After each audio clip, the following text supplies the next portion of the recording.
बच्चों, कैसे हैं आप सब? आशा करते हैं आप सब अच्छे होंगे, स्वस्थ होंगे। स्वागत है आपका इस कक्षा में। आइए आज हम पढ़ते हैं हिंदी का पाठ 6, स्वामी विवेकानंद। स्वामी विवेकानंद की गिनती भारतीय महापुरुषों में होती है। ये सबसे जो है ज्यादा नवयुवक नौजवान जो है महापुरुष थे, है ना। उनके चुंबकीय व्यक्तित्व, ज्ञान एवं मैग्नेटिक पर्सनालिटी थी इनकी, है ना। ज्ञान व प्रतिभा के आगे समस्त संसार नतमस्तक था। उन्होंने नव जागरण एवं ज्ञान की नई रोशनी से संपूर्ण जगत को अलौकिक किया। एक बालक को कहानी कहने का शौक था।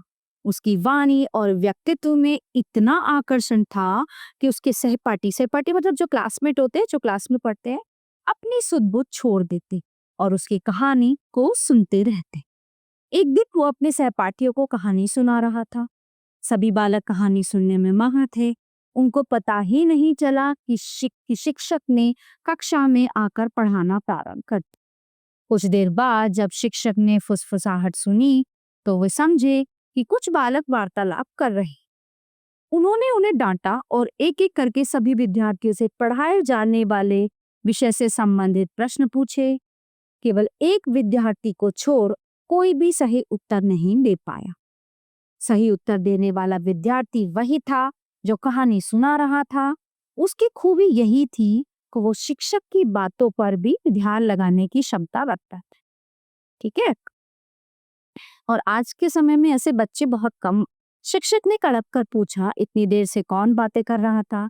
तो अन्य विद्यार्थियों ने सही उत्तर देने वाले विद्यार्थी की ओर इशारा कर दिया। शिक्षक को विश्वास नहीं हो रहा था, फिर भी उसने सही उत्तर देने वाले विद्यार्थी को छोड़कर सभी को खड़े रहने का दंड दिया। सभी के खड़े होने पर वो बालक भी खड़ा हो गया। तो शिक्षक ने कहा, तुम्हें खड़े होने की जरूरत नहीं क्योंकि तुमने सही जवाब दिया है। तो बालक ने कहा, मुझे भी खड़ा होना चाहिए क्योंकि मैं ही बातें कर रहा था। शिक्षक को बालक की दो स्थानों पर एक साथ ध्यान लगाने की क्षमता पर बहुत आश्चर्य हुआ। इस बालक का नाम था नरेंद्र। आगे चलकर ये बालक स्वामी विवेकानंद के नाम से प्रसिद्ध हुआ, जिसने अपने ज्ञान की आभा से पूरे विश्व को रोशन किया। स्वामी विवेकानंद का जन्म 12 जनवरी 1863 को उत्तरी कोलकाता के सिमला नामक मोहल्ले में हुआ था। इनके पिता का नाम विश्वनाथ दत्त और माता का नाम भुवनेश्वरी देवी था। विवेकानंद ने सन 1879 में कोलकाता के मेट्रोपॉलिटन स्कूल से प्रथम श्रेणी में एंट्रेंस की परीक्षा उत्तीर्ण की। इसके पश्चात जनरल असेंबली कॉलेज से सन 1881 में एफए तथा सन 1883 में बीए की परीक्षा पास।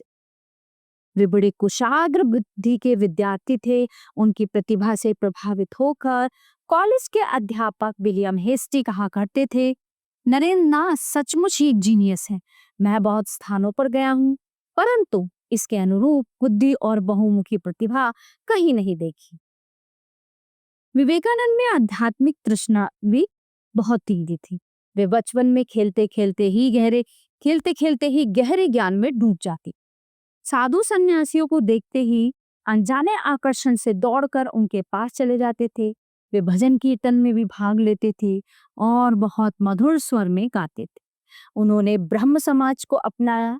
उनका मन सत्य की खोज करने के लिए व्याकुल रहता था। काफी भटकने के बाद स्वामी विवेकानंद रामकृष्ण परमहंस से प्रभावित हुए और उन्हें अपना पथ प्रदर्शक बना दिया।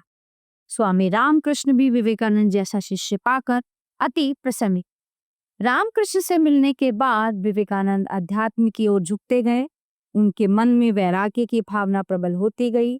संन्यास धारण करके वे आध्यात्मिक ज्ञान की खोज में हिमालय पर चले गए।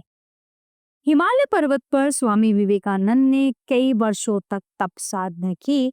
वहां उन्हें अनेक प्रकार के कष्ट सहने पड़े। हिमालय की भयंकर ठंड में उन्हें अनेक बार नंगे बदन सोना पड़ा और जंगली जानवरों का सामना करना पड़ा। हिमालय से लौटकर स्वामी जी ने पूरे भारत का पैदल भ्रमण किया। इस दौरान सभी वर्गों और स्तर के लोगों से उनका परिचय हुआ। उन्होंने सभी को धर्म और नीति संबंधी उपदेश दिए। स्वामी जी जहां भी जाते थे लोग उनकी प्रतिभा, आकर्षक व्यक्तित्व, कांतिपूर्ण मुखमंडल और चुंबकीय दृष्टि से प्रभावित हुए बिना नहीं रहती। उनका रूप जितना भव्य और सुंदर था, उतने ही वे सरल और विनम्र थे। वे सभी को स्नेह वे सभी को स्नेह और आदर देते थे। उन्हीं दिनों अमेरिका में विश्व धर्म सम्मेलन होने जा रहा था। अनेक लोगों ने स्वामी जी की प्रतिभा से प्रभावित होकर उनसे इस सम्मेलन में भाग लेने का आग्रह किया। स्वामी जी जाने के लिए तैयार हो गए। जनसाधारण ने उनके लिए धन जुटाया और वे 31 मई 1883 को मुंबई से चलकर 30 जुलाई को अमेरिका पहुंच गए। वहां उन्हें ज्ञात हुआ कि सम्मेलन में उन्हें अभी विलंब है। उनके पास अधिक धन नहीं था, इसलिए प्रतीक्षा के दिन उन्होंने बड़े कष्ट में बिताए। 11 सितंबर को सम्मेलन आरंभ हुआ। वहां उपस्थित सभी लोग एक सन्यासी वेशधारी भारतीय का भाषण सुनने को उत्सुक थे। जैसे ही स्वामी विवेकानंद ने मंच पर जाकर मेरे अमेरिका के बहनों तथा भाइयों के संबोधन से भाषण प्रारंभ किया, वैसे ही तालियों की गड़गड़ाहट से सम्मेलन स्थल गूंज उठा। तालियों के थमने के बाद स्वामी जी के विद्वतापूर्ण भाषण को सुनकर श्रोतागण मंत्रमुग्ध हो गए। अमेरिका वासी कल्पना भी नहीं कर सकते थे कि एक भारतीय धर्म पर इतना अच्छा भाषण दे सकता है। स्वामी जी ने पश्चिम के लोगों को बताया कि कर्म को कर्तव्य मानकर करना चाहिए, उसमें फल की इच्छा नहीं रखनी चाहिए। स्वामी जी अपने चमत्कारी भाषणों और प्रभावशाली व्यक्तित्व से धर्म सम्मेलन के सबसे प्रिय वक्ता बन।